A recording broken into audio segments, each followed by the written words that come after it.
What's going on, guys? It's Troydan here, and today we've got NFL players that were robbed. Who would rob an NFL player? Some of them are really large and fat. Haven't seen it go? Imagine getting your ass kicked at the Super Bowl, then coming back to your house to cry yourself to sleep, only to find your bed is stolen and half your house was raided. Who steals a bed? That's what happened to one NFL player in this video.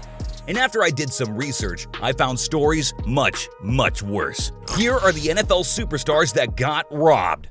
Being an NFL superstar has its perks. The cars, the women, the lifestyle. But little do people know that there is a dark secret. You see, because your life is public, potential thieves know exactly when to strike your home when you're not around. Unfortunately for NFL star Rob Gronkowski, he found this out the hard way. This is why you get multiple While wives. Gronkowski and the Patriots were getting exposed by the Eagles in the 2018 Super Bowl, some people had more devious plans in mind. You see, Gronkowski wasn't the only thing being run through that day. His house was being raided. Fox Police Chief William Baker felt his pain.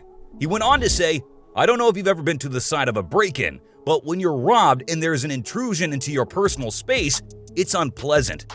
Whether you're Rob Gronkowski or Bill Baker, for him, it's a double whammy coming off the loss." Although the police were not keen on sharing exactly what was stolen, leaked reports revealed that among the items raided from the home were at least 3 handguns, a watch, a bracelet, and his bed for crying on. Okay, maybe not the last one. What? Hello, this You is lied an about the bed? emergency. This is Who lies about the Rob bed? Gronkowski calling, and while I was gone, my whole house got robbed while on the Super Bowl trip, and I just got back. You had no one at the But house, the biggest mystery is how these That's burglars crazy. pulled off this crime.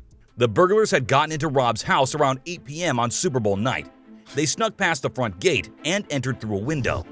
The police later identified the 3 burglars as Shane Den, Oh, they Eric got 'em. Tyrell, and Almeida. The person who snitched was Eric Tyrell himself. Hey! Snitches Tyrell get turned stitches. himself in days after the robbery, leading to Almeida's crib being searched and him getting arrested just shortly after. Den, however, thought he was in GTA 5 and went on to run for months. But the way he got caught, he should be ashamed of himself. Den was picked up by the police in Maine for driving without a license, providing a false name, and most notably, being a wanted fugitive. You would think after robbing an NFL player's house and not getting caught that you would lay low for a while and count your blessings. But I guess Den was feeling unstoppable. They got greedy. During those few months, Den went on a crime spree, robbing gas stations, stealing What? a truck, and then running that truck into a business. Bro was a menace. I'd say. While the judge was determining his bail, Den decided to show up to court wearing a Patriots jersey. Man, this guy really doesn't give a fuck. I know Whoa. Gronkowski would have been pissed.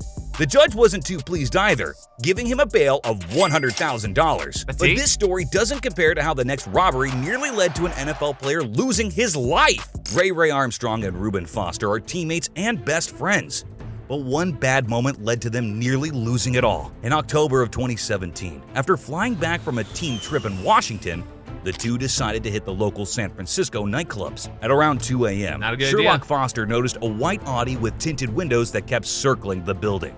Because of this, Armstrong and Foster decided to leave the club and try to stay safe. Foster, getting a hint of what was happening, gave his ring and watch to a female friend before leaving the club.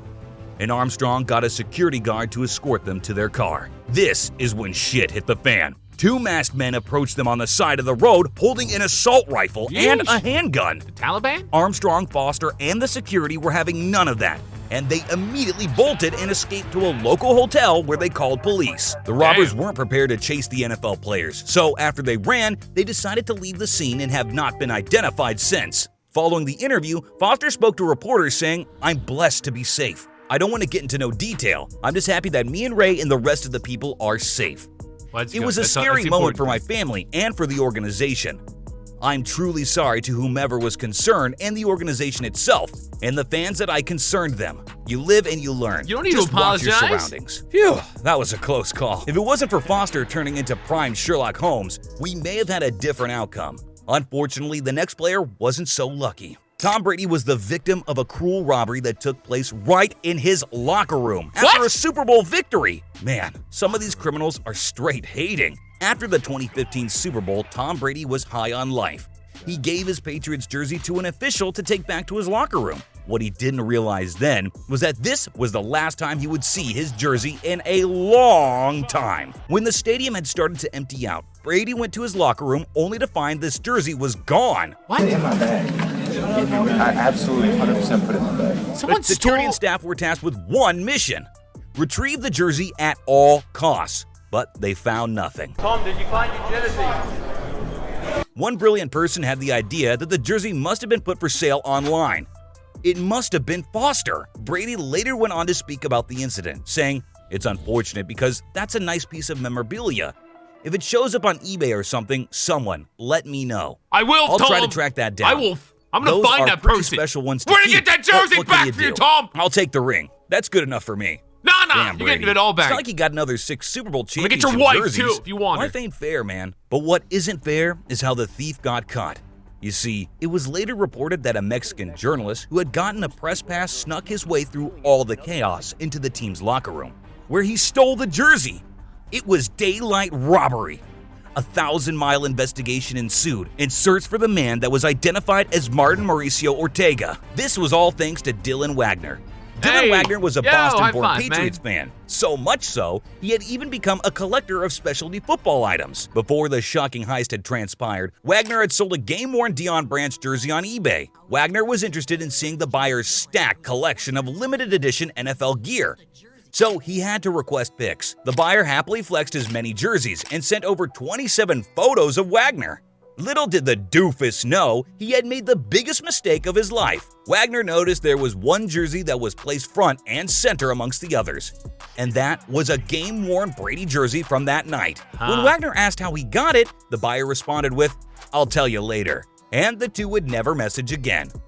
The jersey had not been reported yet, so the only thing Wagner had done was send it over to his friends, one of which worked at the ATF. When the news broke out that Brady's jersey had been stolen, Wagner's friend sent him a contact who worked with the FBI. The agent was able to get enough information from Wagner to connect the photos and IP address to Ortega. After tipping off Mexican officials, police were sent out to Ortega's home in Mexico City, where the jersey was found alongside a Denver Broncos helmet which belonged to Von Miller from Super Bowl 50, and a Brady Super Bowl 49 jersey that had come about in the raid. After his jerseys were returned, Brady released a statement. "I'm happy my jerseys from Super Bowl 49 and 51 have been recovered. Let's go, man. And I want to thank all the law enforcement agencies involved. Thank you. I know they worked hard on this case, and it's very much appreciated. Thank you. Hopefully when I get the jerseys back, I can make something very positive come from this experience."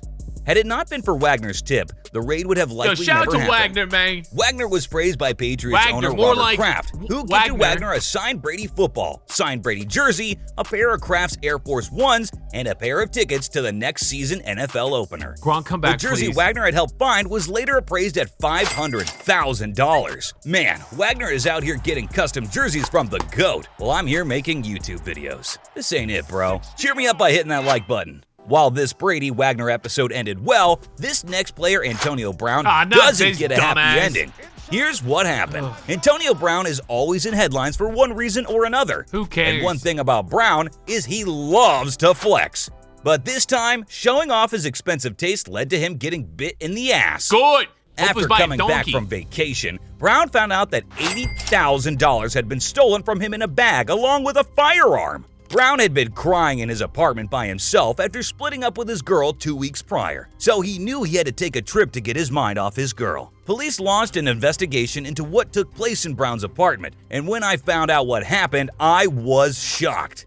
There was surveillance of a cleaning crew entering Brown's apartment on the 13th of April. However, when questioned by the police, they denied taking anything and dropped a tip that it could have been someone else who entered the house during the 11 days he was out. You see, Brown had placed the cash in a bag a day before leaving for his vacation, and by the time he returned, his apartment was cleaned. The laundry was done, but his money and gun were What are you gone. wearing, Using this doofies? mysterious tip, the police were able to discover that an AC repairman had also come in along with another woman who picked up a table. From there, police had the apartment checked for forensics. However, no reports had come from their findings. Brown was pissed. The next day, he threw a tantrum inside of his $35,000 a month apartment that resulted in him throwing his furniture out of his $35,000 a 14th month? floor balcony, which narrowly missed a 22-month-old toddler. After discovering who threw the furniture, the parents of the child filed a lawsuit against Antonio Brown, seeking damages for an assault and intentional infliction of emotional distress. The lawsuit also alleges that Brown had acted without regard for human life, and states the toddler suffers nightmares from the incident. But hey, between you and me, we both know the parents just wanted a bag. Luckily for Brown, he was not arrested for the furniture fiasco, but his landlord switched up on him and said the complex would evict him for the incident. Brown can't catch a break. If you're thinking the story can't get Can't catch any a worse, ball either. you are wrong. Because Brown called the police the next day, reporting his Rolls Royce was stolen. Jesus Then boy. right as the police pulled up to Brown's house, Brown had already just found his car. So he told the police officers, "I found it," and slammed the door in their faces. Lucky for Brown, he wasn't involved in this next incident, because in this story, things get scary. Whoa. Former Baltimore Ravens running back Terrace West filed a lawsuit against the hotel. He stayed in Miami for allowing 2 women and a man to rob him, not once, but twice in a day. During West's stay late 2016, he had met 2 baddies with a friend at the Metropolitan Hotel. After West was finished spitting some mad game, the group parted ways. Riz. Shortly after, those same 2 girls went to the hotel front desk and asked for a set of keys to West's room. And the desk clerk gave the keys to them. Why? She must have been in on this for sure. Oh, definitely. Coincidentally, the women left the hotel sometime later with 2 Rolexes worth at least $50,000. Terrence West returned to the suite and realized his watches were missing. So he called police and filed a report.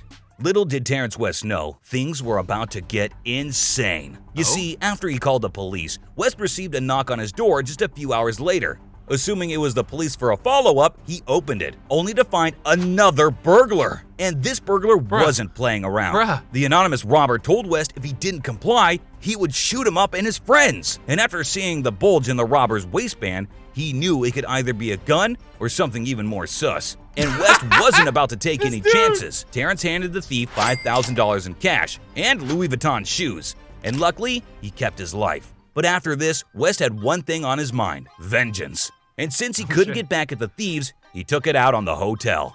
West blamed the hotel staff for allowing the women in his suite in the first place and tried to negotiate a compensation deal with the hotel. But when the hotel told West to fuck off, he knew the only way to get his bag back was in the court of law. So he sued the hotel and the staff for $53,000 worth of damages. The lawsuit did reach a conclusion after both parties settled before going to trial. However, the details are confidential. His attorney, Saul Goodman, would only comment that his client was happy with the results. Well, that's crazy. I can't believe someone took Tom Brady's jersey, man. Who would do that? At least he got it back, so there's a happy ending there. Yo, NFL players that were robbed. If you got a video like for me to watch or react to, you can tweet me at Troydan under the hashtag TroydanReacts. Thank you for watching, and kids, always stay strapped.